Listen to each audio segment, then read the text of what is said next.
नमस्कार, मैं आस्था कुकरेजा एक बार फिर आप सभी का आपके अपने मंच पढ़ लो इंडिया में बहुत बहुत स्वागत करती हूँ।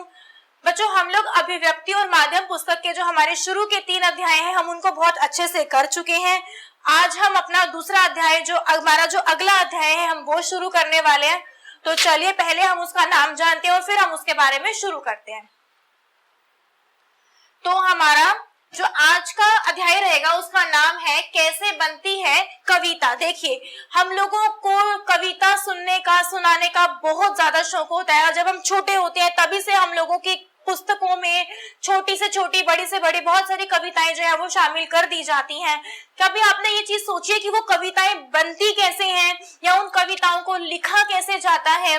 तो आज हम इस अध्याय में ये सब चीजों के बारे में जानेंगे कि कविता कैसे बनती है और कैसे उन्हें लिखा जाता है। तो चलिए देखते हैं एक बारी। सृजन मानव का जन्मजात स्वभाव होता है। सृजन करना यानी कि किसी चीज को उत्पन्न करना, ठीक है, और किसी भी चीज को उत्पन्न करना मानव का जन्मजात स्वभाव होता है। इस पृथ्वी पर सृजन जो है क्रमशः जारी रहता है। ये पृथ्वी कभी रुकती नहीं है। जिस दिन सृजन रुक जाएगा, जिस दिन उत्पत्ति रुक जाएगी, उस दिन ये पृथ्वी रुक जाएगी। लेकिन क्योंकि सृजन चलता है तो ये पृथ्वी लगातार चलती रहती है। इसी क्षेत्र में व्यक्ति साहित्य से संबंधित रचनाओं को सृजित करता है। साहित्य यानी कि हमारा कविताएं हैं, कहानी है, कोई लेखन है जिसमें कि हम अपनी क्या क्या गद्य विधाएं पढ़ते हैं, हमारी डायरी लेखन है, यात्रा वृतांत है, कोई उपन्यास है, ये सब चीजें हमारी साहित्य के अंतर्गत आती हैं। उन सभी रचनाओं को सृजनात्मक लेखन कहा जाता है, जिनको हम अपनी कल्पना शक्ति के आधार पर जो है हम उसको लिखते हैं, जिन्हें व्यक्ति अपने मन मस्तिष्क बौद्धिक क्षमता के अनुसार करता है। इसी क्रम में कविता जो है वो एक मानी जाती है। कविता व्यक्ति के मनोभावों को प्रकट करने तथा बड़ी बड़ी बातें और विचारों को शब्द तथा लयबद्ध रूप से प्रकट करने की क्षमता रखता है। उसके कविता एक बहुत अच्छा माध्यम होता है अपने मन के भावों को प्रकट करने का। नंबर 1, बड़ी बड़ी बातों और विचारों को शब्द में देने का और उसको लय यानी कि एक राइम देने का बहुत एक अच्छा माध्यम होता है। और कविताएं जो है बहुत सुनना ज्यादातर सबको प्रिय होता है। अब है इसका प्रचलन आधुनिक कवियों ने विशेष रूप से किया है। कविता के कल्पनाशीलता के रूप को पाठकों ने अधिक जो है वो सराहा है। तो एक बार देख लेते हैं कि कविता एक सृजनात्मक लेखन है जो कैसे बनता है। कविता इंसान के मन को अभिव्यक्त करने वाली सबसे पुरानी कला है। मेरे मन में जो भी भाव उमड़ते हैं उसको कविता की फॉर्म में लाना एक सबसे महत्वपूर्ण और सबसे पुरानी कला माना जाता है। मौखिक युग में कविता के द्वारा इंसान ने अपने भावों को दूसरों तक पहुंचाया होगा। इससे स्पष्ट होता है कि कविता मन में उमड़ने और घुमड़ने वाले भावों और विचारों को अभिव्यक्त करने का एक काव्यात्मक माध्यम है। अगर आपसे पूछा जाए कि कविता किसे कहते हैं तो यहाँ पर आपका एक आ जाता है किसका परिभाषा कि कविता मन में उमड़ने और घुमड़ने वाले भावों और विचारों को अभिव्यक्त करने का एक काव्यात्मक माध्यम है। तो ये आपको इसका उत्तर यहाँ पर मिल जाता है। वाचिक परंपरा में जन्मी कविता आज लिखित रूप में मौजूद है। जो चीज पहले बोली जाती थी और जिन कविताओं को पहले वाचन में लिया जाता था, आज उनका लिखित रूप भी आपको मिल जाते हैं। आगे है पारंपरिक लोरियां, जो हमारी माताएं, हमें जब बच्चा एक छोटा होता है उनको लोरी सुनाई जाती है। वो मांगलिक जो गीत गाए जाते हैं शादी ब्याह के समय पर, वो श्रमिकों द्वारा गुनगुनाए लोकगीत और तुकबंदी में कविता के स्वर जो है वो अक्सर मुखरित किए जाते हैं। कविता को आज तक किसी एक परिभाषा में बांध पाना जो संभव है वो नहीं हो पाया है। अनेक प्राचीन काव्य शास्त्रीय और पश्चिमी विद्वानों ने कविता की कुछ परिभाषाएं दी हैं, जैसे कि शब्द और अर्थ का संयोग है, रस युक्त है, संगीतमय विचार कविता कहलाते हैं। तो कोशिश की है कुछ परिभाषा देने की, लेकिन एक सटीक परिभाषा है वो कोई भी आज तक नहीं दे पाया है। कविता लेखन के संबंध में 2 मत मिलते हैं। एक का मानना है कि अन्य कलाओं के समान कविता लेखन की कला को प्रशिक्षण द्वारा नहीं सिखाया जा सकता, क्योंकि इसका संबंध मानवीय भावों से होता है। कोई भी इंसान किसी को भी कविता लिखना सिखा नहीं सकता। ये तो अपने मन के भाव है जो एक कविता के रूप में प्रयुक्त किए जाते हैं, तो उसको सिखाना संभव नहीं है। अपने मन के भावों को हम स्वतः ही कविता की तरीके से जो है व्यक्त करना शुरू कर देते हैं। उसके बाद है, जबकि दूसरा मत कहता है कि अन्य कलाओं की भांति प्रशिक्षण के द्वारा कविता लेखन को सरल बनाया जा सकता है। कविता का पहला उपकरण शब्द है। किसी W.H. ओडन ने कहा है कि प्ले विद द वर्ड्स। जहां पर और दूसरा ये मत आता है कि जो कविता है उसको प्रशिक्षण दिया जा सकता है, सिखाया जा सकता है। और किसी ने कहा है कि प्ले विद द वर्ड्स, जब आप वर्ड्स के साथ खेलना शुरू, शब्दों के साथ जब आप खेलना शुरू करते हो तो वो खेल जो है वो तुकात्मक रूप से कविता जो है वो बन जाती है। कविता लेखन में सबसे पहले शब्द से खेलना सीखें, उनके अर्थ की परतों को खोलें, क्योंकि शब्द ही भावनाओं और संवेदनाओं को आकार देता है। जैसे कि एक कविता मेरे मन मस्तिष्क में अभी उभरती है कि लहरों से डरकर नौका पार नहीं होती, कोशिश करने वालों की हार नहीं होती।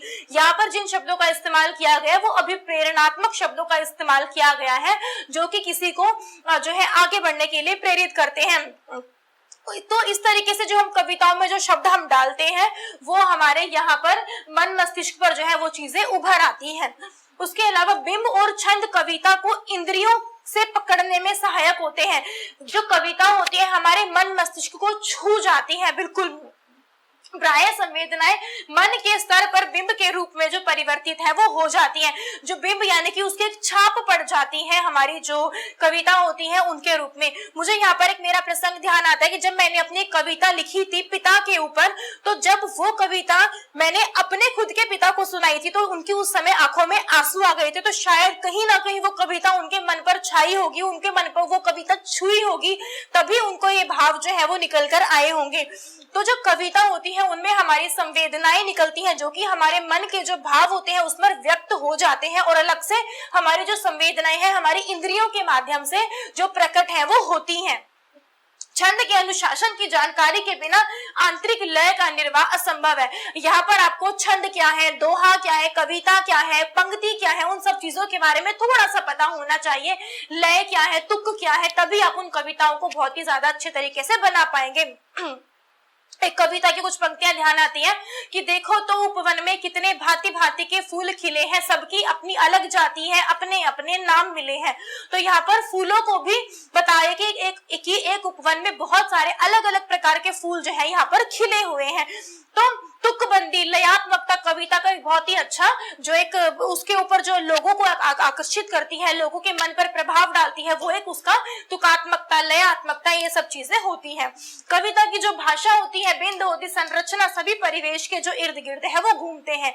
हम क्या सोचते हैं, क्या हमारे मन पर जो प्रभाव पड़ता है वो हम अपनी कविताओं में लिख डालते हैं। उसके बाद है इसके लिए इसके अनुसार ही भाषा, बिंब और छंद का जो चयन है वो हमें करना चाहिए। अब उसके बाद है इसके कुछ मुख्य तत्व है। भाषा का सम्यक ज्ञान, जब आप कविता लिखते हैं तो आपको भाषा के का ज्ञान होना चाहिए। जिस भाषा का आप इस्तेमाल कर रहे हैं वो भाषा ऐसी हो कि वो सामने वाले के मन को पढ़ते ही उस चीज को छू जाए। नंबर 2, शब्द विन्यास, आपको शब्दों को ना तो बहुत ही ज्यादा बड़ा करना है, ना ही उनको बहुत ही ज्यादा छोटा करना है। ऐसे शब्दों का इस्तेमाल करना है जो कविता में जो है एक अनायासी एक रुचि पैदा करे पाठक के लिए। छंद विषयक बुनियादी जानकारी, आपको कविता लिखते समय छंदों से संबंधित जो बुनियादी जानकारी है वो होनी चाहिए। तुलसीदास जी ने अपनी बहुत सारी पंक्तियां छंदों में ही लिखी हैं, तो आपको इनकी जो जानकारी है वो होनी चाहिए। अनुभव और कल्पना का सामंजस्य, कविता में जहां एक और आपका अनुभव शामिल होता है वहीं पर दूसरी ओर आपकी कल्पना भी जुड़ी हुई होनी चाहिए कि आप कहां तक अपने संसार के बारे में कितना सोच सकते हैं, आपकी कल्पना शक्ति कहां तक जा सकती है, कविता के माध्यम से आप उसको उतार सकते हैं। उसके बाद है सहज संप्रेषण शक्ति, उस कविता में थोड़ी बहुत संप्रेषण यानी कि बातचीत करने की भी शक्ति जो है उसके अंदर होनी चाहिए। उसके अलावा भाषा एवं विचार की अनुभूति, भाषा ऐसी हो कि लोग उसके ऊपर जो है लोगों के मन पर एक असर पड़े और विचारों की अनुभूति, लोगों को एहसास हो कि इस कविता के अंदर कुछ विचार जो है वो डाले गए हैं, तो ये चीजें होनी चाहिए। नवीन दृष्टिकोण और प्रस्तुतिकरण की कला ना हो तो कविता लेखन संभव ही नहीं है। अब आपको कविता में, अगर मैं आज के समय में तुलसीदास जी के समय में जो मतलब जो प्राचीन समय में जो चीजें लिखी जाती थी उन चीजों को ध्यान में रखते हुए नया दृष्टिकोण भी उनके समय लेकर आना है कविता में।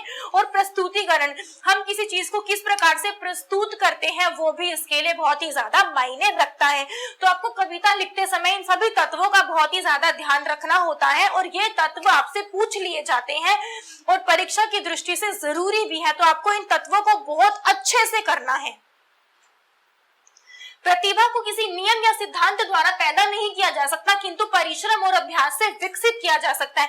आप प्रतिभा, आपके अंदर कौन सा टैलेंट है वो, कि अगर कोई मेरे को ये बोल दे कि आपके अंदर मुझे ये वाला टैलेंट पैदा करना है, नहीं हो सकता। लेकिन मेरे अंदर छिपे हुए टैलेंट को किसी प्रशिक्षण से, किसी तरीके से उसको विकसित किया जा सकता है। तो प्रतिभा, ये जो टैलेंट होता है उसको पैदा करना संभव नहीं है, उसको विकसित किया जा सकता है। कविता लेखन के यह घटक कविता लेखन भले ही ना सिखाए, पर कविता की सराहना एवं कविता विषय ज्ञान देने में जो बहुत ही ज्यादा सहायक जो है वो बन जाते हैं। अगर आपके अंदर हिम्मत है कि अगर आप अपने मन के भावों को कविता की तरह लिख सकते हैं, शुरू में गलत होगा, शुरू में शायद कुछ ऐसा हो कि आपके विचार सही तरीके से नहीं प्रस्तुत हो पा रहे हैं, लेकिन अगर आप कोशिश करेंगे तो एक टाइम ऐसा आएगा कि आप बहुत अच्छी से अच्छी कविताएं जो है लिख पाएंगे।